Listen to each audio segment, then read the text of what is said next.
ಪ್ರಿಯ ಸ್ನೇಹಿತರೆ, ನಾವು ಇವತ್ತು 132ನೇ ಕ್ಲೀನ್ ಕಿನಾರ ಸ್ವಚ್ಛತಾ ಅಭಿಯಾನವನ್ನು ಮುಲ್ಲಿಕಟ್ಟೆ ಶಂಕರ್ನಾಗ್ ಆಟೋ ನಿಲ್ದಾಣದಲ್ಲಿ ಆಚರಿಸಿ, ತದನಂತರ ದಾರಿ ಮಾರ್ಗವಾಗಿ ಹೊಸಾಡು ಗ್ರಾಮದಿಂದ ನಾಯಕವಾಡಿ ಮಾರ್ಗವಾಗಿ ಬರುವಾಗ ನಾವು ದಿಗ್ಭ್ರಮೆಗೊಂಡು ನಮಗೆ ಕಂಡು ಬಂದಿದ್ದು, ಆ ರಸ್ತೆಯ ಎರಡೂ ಬದಿಗಳಲ್ಲಿ ಅಲಂಕಾರವೆಂಬಂತೆ ಬಿದ್ದಿರುವ ಕಸದ ರಾಶಿ ರಾಶಿ.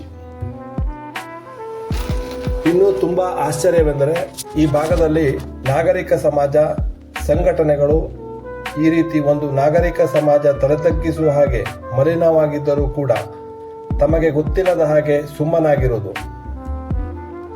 ನಾವು ಇಲ್ಲಿ ಯಾರನ್ನೂ ಬ್ಲೇಮ್ ಮಾಡುತ್ತಿಲ್ಲ. ಊರಿನ ನಾಗರಿಕ ಸಮಾಜ ಇದ್ದಂತೆ ಅಲ್ಲಿನ ಆಡಳಿತ ವರ್ಗ ಕೆಲಸ ಮಾಡುತ್ತದೆ ಎನ್ನುವುದು ನಮ್ಮ ನಂಬಿಕೆ. ಸ್ವಚ್ಛತೆ ನಮ್ಮ ಜೀವನ ಶೈಲಿ ಮತ್ತು ಜವಾಬ್ದಾರಿ ಕೂಡ. ಒಂದು ಅಂದಾಜಿನ ಪ್ರಕಾರ ನಾವು ಈವರೆಗೂ ಬೈಂದೂರು ಕ್ಷೇತ್ರದಲ್ಲಿ ನೋಡಿದ ಅತಿ ಹೆಚ್ಚು ಕಸದ ರಾಶಿ ಮತ್ತು ಮಲಿನವಾಗಿರುವ ಪ್ರದೇಶವೆಂದರೆ ಅದು ಹೊಸಾಡು ನಾಯಕವಾಡಿ ಮಾರ್ಗ ಎಂದು ನಮಗೆ ಕಂಡು ಬಂದಿರುತ್ತದೆ. ದಯಮಾಡಿ ಇನ್ನಾದರೂ ಸ್ಥಳೀಯ ನಾಗರಿಕರು ಎಚ್ಚೆತ್ತುಕೊಂಡು ಸ್ವಚ್ಛ ಸಮಾಜದ ನಿರ್ಮಾಣದಲ್ಲಿ ಸಹಕರಿಸಬೇಕು. ನಮ್ಮ ಈ ವಿಡಿಯೋವನ್ನು ಸ್ಥಳೀಯ ಆಡಳಿತ ದೂರನ್ನಾಗಿ ಪರಿಗಣಿಸಿ ಕೂಡಲೇ ಕಾರ್ಯಪ್ರವೃತ್ತರಾಗಬೇಕು. ಮುಂದಿನ ದಿನದಲ್ಲಿ ಈ ಭಾಗದಲ್ಲಿ ಸ್ವಚ್ಛತಾ ಆಂದೋಲನವನ್ನು ಮಾಡಿ ಅಭಿಯಾನ ಮಾಡುವ ಮುಖೇನ ಜನಜಾಗೃತಿ ಮಾಡಬೇಕಾಗಿರುವುದು ನಮ್ಮೆಲ್ಲರ ಜವಾಬ್ದಾರಿ. ಎಲ್ರಿಗೂ ನಮಸ್ತೆ. ಕ್ಲೀನ್ ಕಿನಾರ ಆವೃತ್ತಿ 132 ನಾವು ಇವತ್ತು ಮುಳ್ಳಿಕಟ್ಟೆ ಶಂಕರ್ನಾಗ್ ರಿಕ್ಷಾ ಚಾಲಕ ಮಾಲಕ ಸಂಘದವರ ಸಹಕಾರದಲ್ಲಿ ಕಾರ್ಯಕ್ರಮವನ್ನು ಸಂಪನ್ನಗೊಳಿಸಿ ಮುಳ್ಳಿಕಟ್ಟೆಯಿಂದ ನಾಯಕವಾಡಿ ಮಾರ್ಗವಾಗಿ ನಾವು ಬರ್ತಾ ಇರುವಾಗ ನಾವಿವತ್ತು ಇಲ್ಲಿ ನೋಡ್ತಾ ಇದ್ದೇವೆ ಕಸದ ರಾಶಿಗಳು, ಕಿಲೋಮೀಟರ್ಗಳಷ್ಟು ಕಸದ ರಾಶಿ. ಕಳೆದ ಕೆಲವು ಬಾರಿ ಸಹ ನಾವು ಕಸ ಎಸೆಯುವುದರ ಬಗ್ಗೆ ನಾವು ಸ್ಥಳೀಯ ಆಡಳಿತಕ್ಕೆ ವಿಚಾರವನ್ನು ಸಹ ನಾವು ತಿಳಿಸಿದ್ದೇವೆ. ಗಂಭೀರವಾಗಿ ಅವರ ಬಗ್ಗೆ ಯಾವುದೇ ಕ್ರಮ ಕೈಗೊಂಡಿಲ್ಲ. ಇಲ್ಲಿ ಸ್ಥಳೀಯರೇ ಬಿಸಾಡಿರುವಂಥದ್ದು, ಗಂಗೊಳ್ಳಿ ಗುಜ್ಜಾಡಿ ಭಾಗದವರೇ, ಬೇರೆ ಯಾರು ಬಂದು ಬಿಸಾಡ್ಲಿಕ್ಕೆ ಸಾಧ್ಯ ಇಲ್ಲ. ಈ ರಸ್ತೆಯಲ್ಲಿ ಸಾಮಾನ್ಯ ನಾಗರಿಕ ನಡೆದಾಡಲಿಕ್ಕೆ ತುಂಬಾ ಕಷ್ಟ ಆಗ್ತಾ ಇದೆ. ಅಷ್ಟು ಗಬ್ಬು ನಾರ್ತಾ ಇದೆ. ಕಟಿಂಗ್ ಶಾಪ್ಗಳಿರ್ಬೋದು, ಕಿರಾಣಿ ಅಂಗಡಿಯವರು ಇರ್ಬೋದು, ಹಣ್ಣಿನ ಅಂಗಡಿಯವರು, ತರಕಾರಿಯವರು,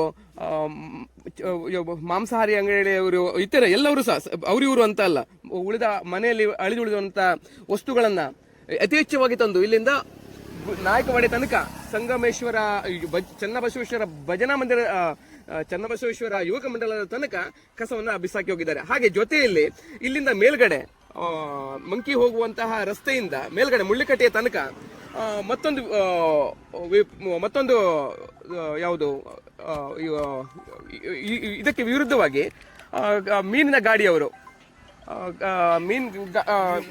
ಮೀನು ತುಂಬಿದಂತಹ ಗಾಡಿಯವರು ಗಾಡಿಯನ್ನು ನಿಲ್ಲಿಸಿ ಅಲ್ಲಿ ಒಂದು 200 ಮೀಟರ್ ಅಷ್ಟೇ ಸರಿಯಾಗಿರುವಂಥದ್ದು, ಆಕಸ್ಮಿಕವಾಗಿ ಏನು ಅರ್ಜೆಂಟಿಗೆ ಗಾಡಿ ನಿಲ್ಲಿಸಲಿಕ್ಕಿರುವಂಥ ಸ್ಥಳಾವಕಾಶ. ಆ ಸ್ಥಳದಲ್ಲಿ ಈ ಮೀನು ತುಂಬಿದಂತಹ ಗಾಡಿಯವರು ನೀರಿನಲ್ಲಿ, ಆ ಟ್ಯಾಂಕಿನಲ್ಲಿ ತುಂಬಿದಂತಹ ನೀರನ್ನ ಅಲ್ಲಿನೇ ಖಾಲಿ ಮಾಡುವಂಥದ್ದು. ನಿಲ್ಲಲಿಕ್ಕೆ ಸಾಧ್ಯ ಇಲ್ಲ, ಅಷ್ಟು ಗಬ್ಬು ನಾರ್ತಾ ಇದೆ. ವಿಡಿಯೋ ಮಾಡ್ಲಿಕ್ಕೆ ಹೋದ ತಕ್ಷಣನೇ ಅಲ್ಲಿ ಏನಾಗ್ತಾ ಇದೆ, ಅವರಿಗೆ ಸಂಬಂಧಪಟ್ಟವರು ಬೇರೆ ಬೇರೆ ರಾಜಕೀಯ ಒತ್ತಡವನ್ನು ತಂದು ಅದನ್ನ ಮುಚ್ಚಿ ಹಾಕ್ತಾರೆ. ಜಿಲ್ಲಾಧಿಕಾರಿಗಳು ಈ ವಿಷಯದ ಬಗ್ಗೆ ಗಂಭೀರವಾಗಿ ಗಮನ, ಜಿಲ್ಲಾಧಿಕಾರಿ ಹಾಗೂ ಕಾರ್ಯನಿರ್ವಹಣಾಧಿಕಾರಿ ಅವರು ಈ ವಿಚಾರದ ಬಗ್ಗೆ ಗಂಭೀರವಾಗಿ ಇದನ್ನು ತೆಗೆದುಕೊಳ್ಳಬೇಕು. ಸ್ಥಳೀಯಾಡಳಿತ ಇರಬಹುದು ಅಥವಾ ಆರೋಗ್ಯ ಇಲಾಖೆಯವರು ಯಾರು ಸಂಬಂಧಪಟ್ಟವರಿದ್ದಾರೆ ಅವರಿಗೆ ಸೂಕ್ತ, ಇಲ್ಲಿ ಯಾರು ಕಸ ಎಸೆಯುತ್ತಾ ಇದ್ದಾರೆ ಅವರ ಮೇಲೆ ಸೂಕ್ತ ಕ್ರಮ ಕೈಗೊಳ್ಳಬೇಕು. ಹಾಗೆ ಇಲ್ಲಿ ಯಾರು ಆಕಸ್ಮಿಕವಾಗಿ ಕಸ ಎಸೀತಾ ಇದ್ದಾನೆ ಅವನು ಸಿಕ್ಕಿದ್ರೆ ಅವನ ಫೋಟೋ ಹಾಗೂ ವಿಡಿಯೋವನ್ನ ವೈರಲ್ ಮಾಡಬೇಕು. ಆ ಜೊತೆಯಲ್ಲಿ ಅವನಿಂದನೇ ಇಲ್ಲಿ ಎಷ್ಟು ಕಸ ಬಿಸಾಡಿದ್ದಾರೆ ಅಷ್ಟು ಕಸವನ್ನು ಸಹ ಅವನಿಂದಲೇ ಕಸವನ್ನ ಎತ್ತುವ ಹಾಗೆ ಆಗ್ಬೇಕು. ಹಾಗಾದಾಗ ಮಾತ್ರ ಒಂದು